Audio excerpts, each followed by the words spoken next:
Alright. For y'all that don't know, this is the coolest thing since sliced bread. And my wife just reminded me of it.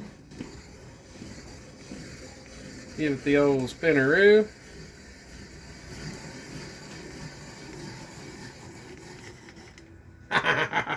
We're going to take these right here and make